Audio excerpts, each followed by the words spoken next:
Good evening, Shortcuts. And here we have video 2 for Shortcuts.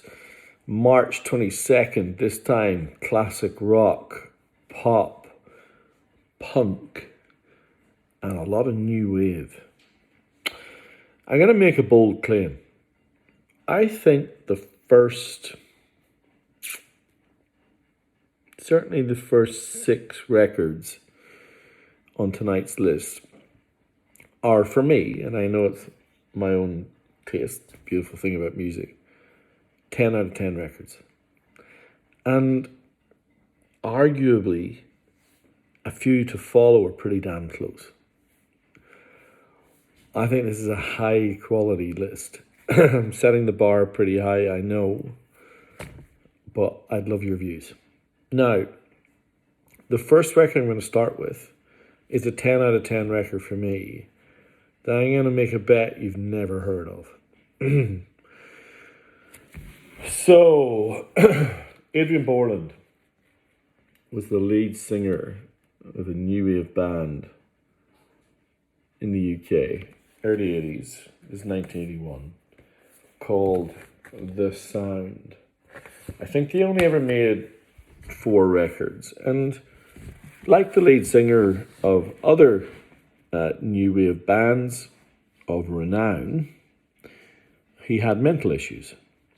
And like the lead singer of another band of renown, he ended his own life by stepping in front of a train in 1999.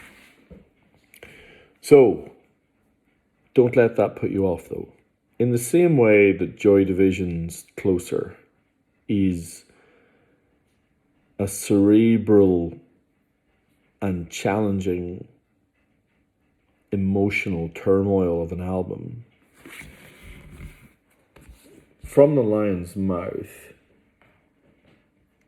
is cut from the same cloth and is, in my opinion, better.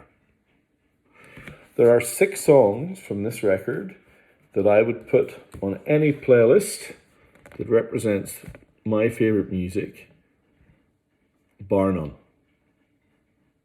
And I could argue put the whole record. Why do I love it so much? Well, firstly, the bass is the lead instrument. And, you know, Peter Hook from Joy Division is, on occasion, the lead instrumentalist in that band.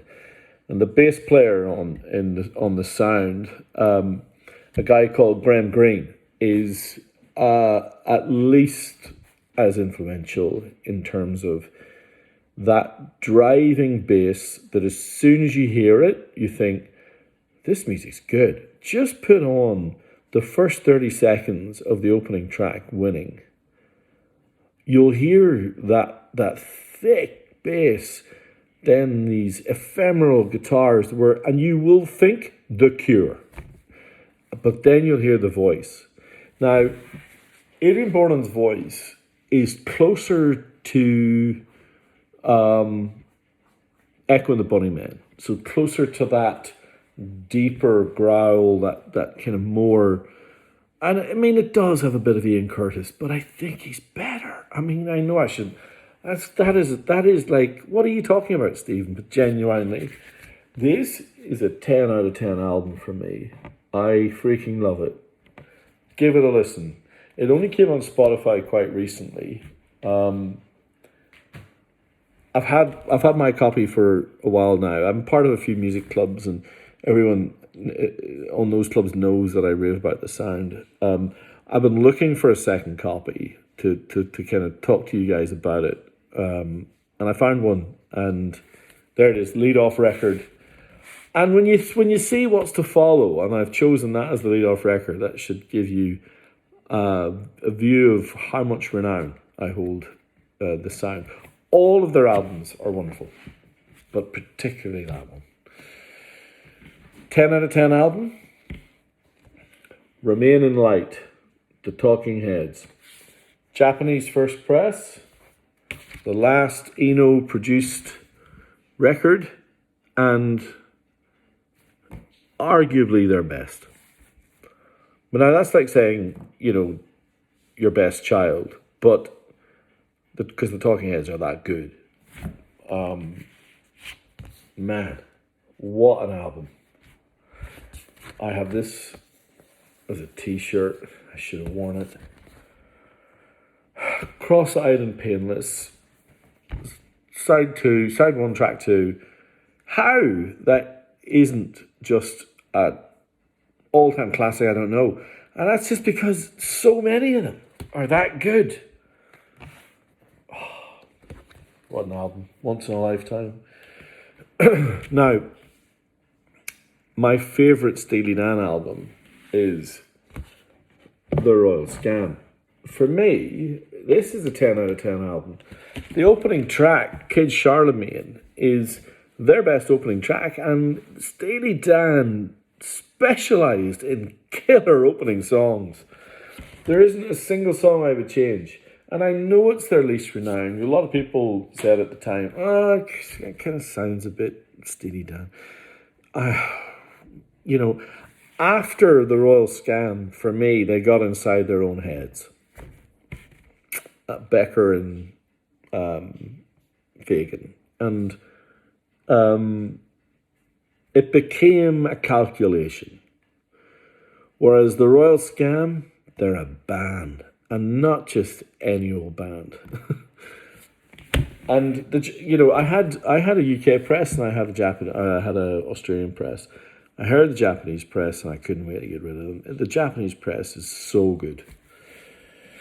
Now, as a member of the club, and he knows who he is, and he and I had a conversation on ABC Radio a couple of weekends ago, where he asked me to choose a record to talk about. And I chose Electric Warrior by T-Rex. A 10 out of 10 album. But I'm not going to show you Electric Warrior by T-Rex. I'm going to show you the next record that T-Rex did, which is also a 10 out of 10 album. And that is The Slider. Japanese gatefold. By the way, Didn't Slash from Guns N' Roses? Don't you think that he knew a little bit about this sleeve? Anyway, Metal Guru, opening track, Telegram Sam, Tony Visconti producing. Well, I don't know if he produced, maybe he did, but he certainly did the string arrangements, like he did on Electric Warrior, and they're magnificent. And of course, David Bowie picked up, the ball and ran with it. And by the time Mark Bolan died horribly young in that car crash, I think he was 77, Bowie had left him. Bowie had gone stratospheric. But that run of T-Rex records, it's pretty special. Now, 2 more 10 out of 10s, both from the same artist, and part of a run of records that are exemplars of how to manage and run your own career, dance to your own drum beat, and answer to no one. And that, of course, is Neil Young. Now, are there 2 more iconic albums than these? On the Beach, Japanese First Press. Everybody knows this is Nowhere. I think, it's sometimes hard to tell, I think it's the second press. On the Beach, of course, never got a CD release until very late on in the CD era, because it was one of the Ditch trilogy, with Tonight's the Night and the name of the third record in the Ditch trilogy escapes my mind now. It was seen as overly bleak and just tough. I mean, of course, On the Beach, named after a novel that's written about the a nuclear apocalypse. Of course, it has, like I said on the other video, it's not Beach Boys, but it's a remarkable album. For the Turnstiles being, I think, the greatest acoustic song ever recorded. And I love the fact about 30, 40 seconds, and if you listen closely, you can hear an airplane fly over, and they just ignore it and play. Now this, everybody knows this is Nowhere, quite different to On the Beach, because On the Beach is bluesy and sad, angry in places, whereas Everybody Knows This Is Nowhere is just an exploration of what it means to be a rock and roll band. It really feels like the Crazy Horse are grappling with what it means to lay down kind of chugging rhythms that are reminiscent of the Stooges, gritty and downbeat, and they kind of grind, but then there's Neil with his guitar over the top, scrawning and scratching out the most outrageous guitar solos. I mean, to have one 10-minute epic on an album is kind of like the Stone Roses, We'll put one 10-minute epic on our record. But he was ballsy enough to put two. And Down by the River, Cowgirl in the Sand. Holy crap. I mean, what an album. This has to be a 10 out of 10, as does On the Beach. As I said, confidently saying that that's as good a run of Shortcuts Records as I've ever had. Now, you could argue that some of these to come are 10 out of 10 albums. Now, if I hold this up, who knows what album that is? That's the Japanese insert from the Rolling Stones' first press of Goat's Head Soup. This is probably the last record in their truly iconic run. Let It Bleed, Beggar's Banquet, Sticky Fingers, Exile, and Goat's Head Soup. They're the five Rolling Stones records that you could arguably say, well, if I've got those five, I've got it covered. And it's a great record. But this is maybe the most controversial Stones record in their canon. And I'm setting aside some of the shitty live albums because they're controversial just because they're cash-ins. This record wasn't. This record was an attempt to make a psychedelic classic that followed in the footsteps of Sgt. Pepper and some of the others of the Flower era. And this is their Satanic Majesty's Request Japanese first press on hard cardboard gatefold. I'm just going to let you take that in. That's as psychedelic as it gets. So sorry for me. That wasn't attractive, Stephen. First time I've ever had this. Now, I mean, there came time when both Keith Richards and Mick Jagger said that record was crap. They're wrong. It's not crap. It's got some of the most interesting and transgressive and progressive music the Rolling Stones ever made. And they were never, ever as adventurous in the studio ever again as they were on that record. Not even close. Andrew Loog Oldham and others really stepped up. And I don't think it's a failure. I think it's a glorious reach. And good on them. Now here's a couple of great Japanese presses. A little bundle of MJ. We've got Off the Wall and Thriller. Wonderful pressings. The Japanese pressings absolutely smashed it with Thriller. And for those of you who aren't aware, the Japanese did like to stick in a couple of MJ extras.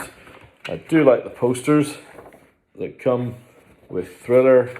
There are numerous posters, all different angles. Anyway, fantastic pressing. I love it. It sounds great. This next record is a first timer on the shortcuts list, and I would suggest probably the only time it'll ever appear.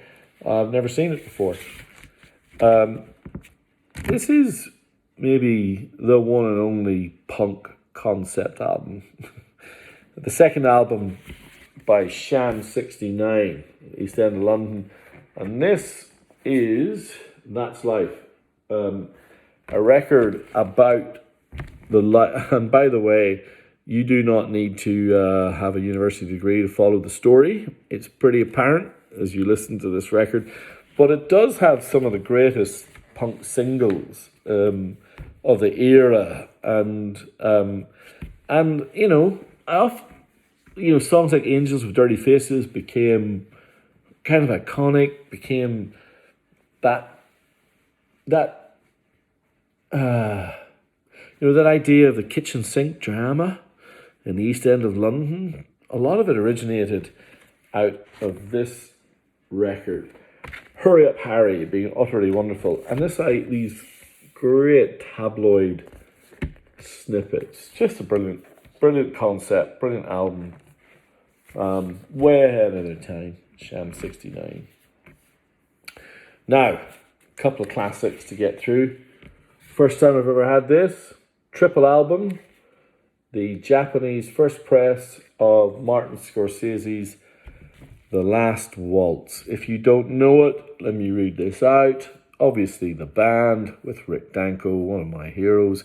Paul Butterfield, Eric Clapton, Neil Diamond, Bob Dylan, Emmylou Harris, Ronnie Hawkins, Dr. John, Joni Mitchell, Van Morrison, The Staples, Ringo Starr, Muddy Waters, Ron Wood, and the aforementioned Neil Young singing Helpless with Joni Mitchell, that is worth the price of entry alone. We also have the Japanese first time ever I've had this, first press of Led Zeppelin 3 in stunning condition.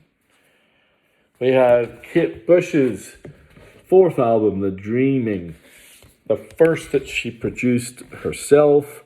One of my personal favourites of hers, also includes one of my favourite songs of hers, which is called... Come on, Stephen, find it here. It is called... God damn it, wouldn't you know?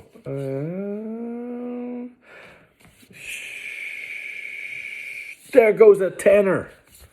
If you don't know There Goes a Tenor, give it a listen. I think that this list is kind of lauding that period of 79 to 81. Punk translating into new wave, where bands were really pushing. And of course, Joy Division transitioned into dance, and they became New Order, where it wasn't the guitar that dominated. Now, this next record might surprise you, because when I listen to this record, I hear a transition from new wave into dance music that kind of surprises me. Although, no, it's not disco, it's definitely dance. It's Empires and Dance, Simple Minds. Not my favourite band, never will be, never have been.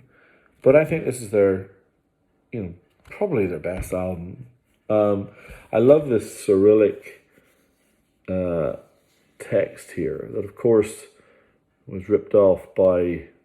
they made the Holy Bible, the English rock band from the 90s, the Manic Street Preachers.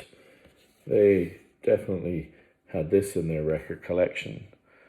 Some really, really, really brilliant songs. I Travel being a highlight. Now, we've talked about psychedelic music. This is Prince's most psychedelic album, Around the World in a Day, the Japanese gatefold. This is also a first press. Beautiful condition. The follow-up album to that little-known record, Purple Rain, that you may have heard of. And I have to finish with this record because, for obvious reasons, I'm a Thin Lizzy fan.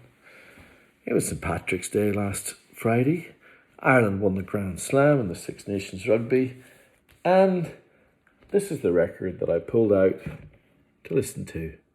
Black Rose, Thin Lizzy, up there with Chinatown, as the best they ever did. Certainly has some of the best singles they ever made, with Waiting for a Lullaby, Sarah. Now, why is this so good? Well, I think this was the record just before Phil Lynnett's drug addiction just started to kind of become an anchor. The band were creative as hell. There isn't a single weak link. It's a joyful album. If you don't know it, give it a spin. Now, like I had in the previous collection, there's some UK and US press, or Aussie presses, that I'm just going to quickly highlight here. We've got Gary Newman's The Pleasure Principle. We have The Gang of Four, talking about amazing new wave bands. This is Hard by The Gang of Four. And we have one of the classic CDs, but this is the UK double vinyl edition, gatefold, of The Doors' greatest UK vinyl. Awesome pressing that is too. So there you have it. What a list of new wave, punk, pop and rock. Hope you enjoyed it. Hope you saw something that caught your eye. As always, ping me if you have any questions. And thanks so much for looking. All right, bye.